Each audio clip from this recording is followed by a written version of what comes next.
So ayun mga kauragon, maulan na umaga sa ating lahat. Hindi ko na nga pala na-videohan yung paglalabas ko nung pangapaninda namin. Pero ayan na nga, na-videohan ko na ngayon kasi nailabas ko na yan. Hindi ko lang na-videohan kanina kasi nga lobat ako. Ayan na, nag-upo-upo muna ako dyan hanggang sa natulala kung ano-ano iniisip. So ayun, hindi pa rin tumitigil ang malakas na ulan.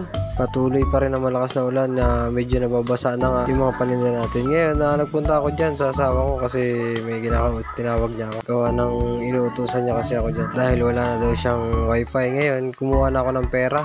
Ang kaso lang, pagtingin ko sa wallet ko wala nang laman. Talagang payat na ang wallet natin mga kauragon. Ngayon naisip-isip ko na baka may naitago ako dito sa loob ng box. At yun na nga, nakakuha ko dyan ng 50 pesos sa mahiwagang box natin at agad na akong tumakbo sa tindahan. At kahit nga malakas ang ulan dyan dali-dali pa rin ako tumakbo punta sa tindahan. At yun na nga, nagbili na ako dyan ng 2 ticket at medyo nagutom nga ako dyan kaya bumili na rin ako ng isang tinapay. Tumakbo na rin ako pabalik sa amin. Dali nga ako niyan kasi malakas yung ulan. At yun na nga, dyan nagtatapos ang aking mini vlog. Thank you for watching.